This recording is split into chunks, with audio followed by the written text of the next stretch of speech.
Metal Rules TV. And we're back with part 2 of our interview with Power Theory. Dos. Part dos. Yes, very much. Pretty Spanish.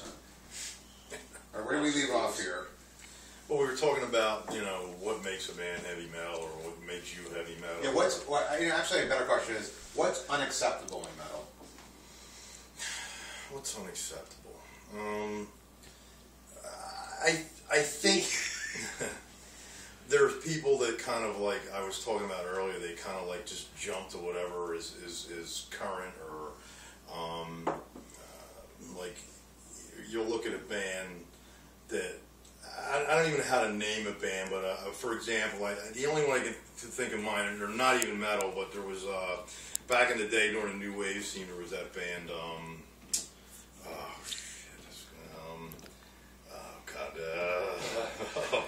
but maybe that wasn't the right example. No, it wasn't the right example. I can't think of the name. I have it for a minute. I don't know what's his name on the Marlows and plays them all the time. They're from down south, blah blah blah. But anyway, they were a new wave. That band that opened up for Metallica that was like all acoustic. No. You're thinking of Days of the New. Yeah. I'm thinking of anyway, it doesn't matter. They had that song. Part 3. That's why I know. That's why it's good that we don't edit because it shows the human side of things. But that's okay. But then things started getting a little heavier, grungy, so they jumped from that to that. It's like some guys that just want to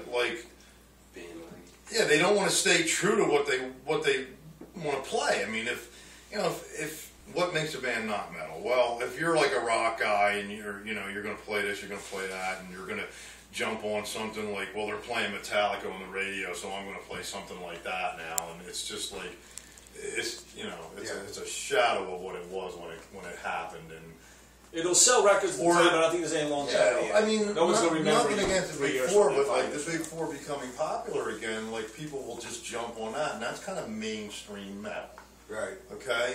Now, there's a whole underground out there. There's like, what makes you not metal? Like, when you ask somebody like that's been playing, in the scene for 20 years, what do you think of Iced Earth? And they're like, who's that? Right. But you're in a metal band? Well, you ain't fucking metal. What I mean? Yeah. That's how it goes. That makes a band not that. If you're not current with what's going on, like, not that you have to, you've got to. You got to be aware of what's going on around you as well. Number one, you don't want to plagiarize, but I mean, it's like you got to know. It's like it can maybe make you better at what you're doing if it's a different genre.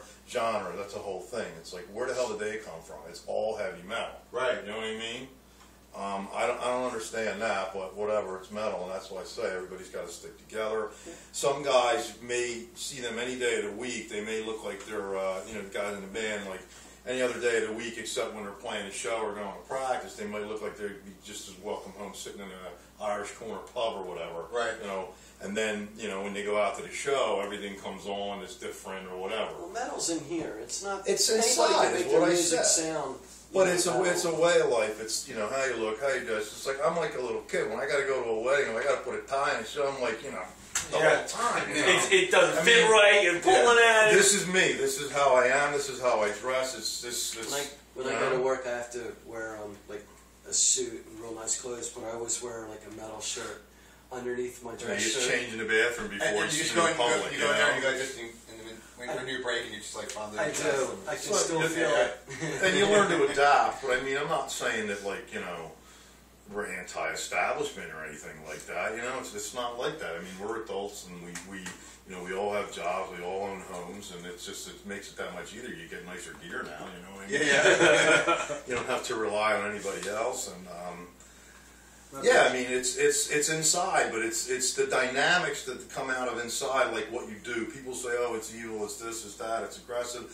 Well, no. What it does is it allows you to lose that aggression by getting into the music and that, it's good music. Like when I lift a lot, I go to the gym. What a lot of people say to you, why do you listen to metal? It just makes you angry. I'm like, it actually does the opposite. Yes, it makes you calm.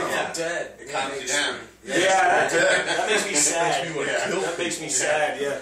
But like you said, you go to the gym, you pump it out, or you just or you're just like you're like, I had a bad day, you just crank something up like it's totally heavy, and instead of taking your aggression and punching a wall or something, you can set your mood with it. You can, you know, if you're whatever you're feeling down, you can listen to something doomy, and it's a dynamic, and that's why.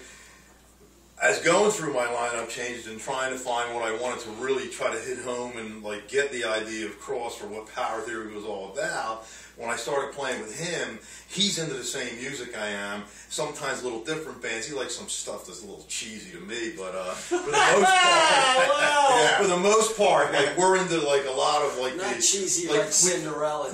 No, I don't mean like that. Like Cinderella. But no, I'm just saying like Gravedigger, Running Wild, except those German bands that I love. Like he's into them, like that style, that pounding guitars, the double bass. You know, it's like everything is meshed together and it's just like pulsing. You know, it doesn't have to be super duper technical as long as it's tight and it's like a machine and it kind of takes over. Yeah. And when we brought him into the band, you've probably heard the first album, some of the stuff. That's not him. You should hear him playing those songs. He makes them 10 times better, and he's going to show the world on the new album coming out. And people that have seen him live are like, "Oh my God, that guy!" You know, I said to you, I go, "Looks like a machine." Yeah. You know, and it's not just all double bass, but he just knows where to hit and where to put the dynamics of what.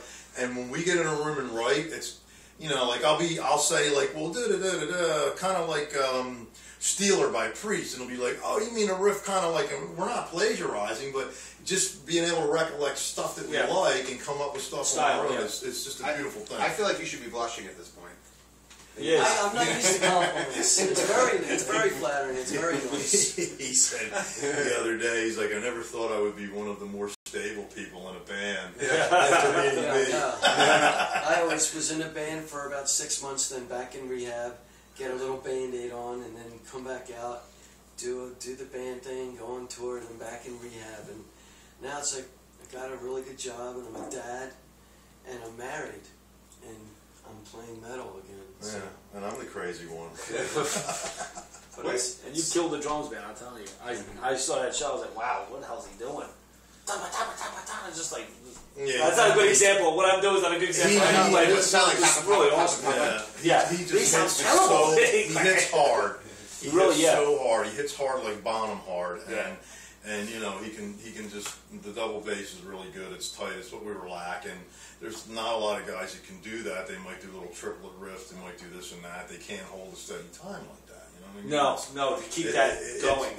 It's a good thing, and it really adds the dynamic. If I'm, you know, picking, you know, a certain way and his feet are you know, playing along, I'm picking, that's what it's all about. That's metal. That makes you metal. It's a machine. That doesn't limit you playing. You don't say, oh, I'd love to play this riff, but I can't because the drummer or the bass player or whoever can't keep up with it. It'll limit how you play. But if you have people in your band that, well, I come up with this, I know whatever I come up with, they're going to be able to match or play or meet. Right, and our back line, myself, Lauren, and Jay and I played together when we were 18 years old, and you know, we just had this musical bond, and it's like that, you know, and we just know what, you know, what we can play, what we do, and then bringing him in to add to that, you know, seeing that, and actually kind of makes things, it's fun. Yeah. You know? What does Power Theory offer that other metal bands don't offer? Lollipops. Well, lollipops. You have lollipops? That's a good one. What do we offer? Well, we definitely have a sound. I think that it's like, it sounds like everybody, but you can't quite pinpoint it, which is cool. Yeah, so you know, we have some real good sounds from some of what I consider personally, and other people will probably argue with you, some of the best times in metal. You know what I mean? Right. Faster Pussycat Boys and like that. Yeah. LA Guns. I know you. Get out of here. Anyway, we have the offer. I mean, I think if you come see us play live, you know, we're having fun. Yeah, having fun. You know, we look like we're having fun. And I know they tell you, oh, you can play metal, you shouldn't be smiling. When things are going right and I see people like him and people in the scene that I know in other bands in front of me, sometimes I can't wipe the smile off my face when I'm playing, but it makes me want to play that much better. Yeah. That's what we have to offer. We have you know, we're the first guys there. You know, even if we're going on last, we're down in front on every band cheering them on. We're not going to walk away. We're going to tell our people you need to stay. We're going to shake everybody's hand, tell them they had a good set, you know, regardless. Yeah. You know, it's just how we are. We support the scene, and that's what we deliver. And it needs to happen that way again. Not coming out just because you're playing the show that night. You're going to come out to see shows because you want to see. Yeah, absolutely. Not just I support the scene. So you know, right. It's like I make a couple shows a month, and there's a good group of bands around here now that have been doing that. Yeah, we talked about it for years. They're all down in front, and we're trying to, you know, take the time to make sure we're showing up to support each other. Maybe if a band's playing out of their area that they don't have a following, we go. And we did the other night. You know, a couple of us said we were here to see one band, so they got credit. You know, a couple of people said they were here to see another band. And then you have all these bands down in front, so you're at least always going to have people there for these club owners, which is what they want. And you took me to the Altown show. I never would have been there. I didn't even know that show was happening. Yeah. And you told me to go, so that was like... How far away is that from here? Hour? It's an hour from my house, so it's probably an hour and 45 minutes. Yeah. It's not too bad. Hour 45, yeah. But there was, I saw... What are you guys? Yeah, it was a great show. You know, you had Seven Witches headlining. Better to go to Manhattan. Single Bullet Theory. Every band was better than the last. Sinister Realm. They just kept getting better. Sinister Realm. They had bands from the area. Bands coming in. Too, right? Faith or Fear played Yeah, there. I think it was our first show back. Yeah. Arctic Flame, who's on our label, right. the label that we're on. Right. They came down from Bayonne. There was a couple local bands that started the show. So, you know, and we didn't even know that everybody that we saw there from our area was going. Guys from Philly. Funnel Opera played? Yeah, Funnel Opera played. He actually organized the whole show. Mike did. Did he really? Yeah, and he's doing another one in Atlantic City Memorial Day weekend. A couple different bands from that area.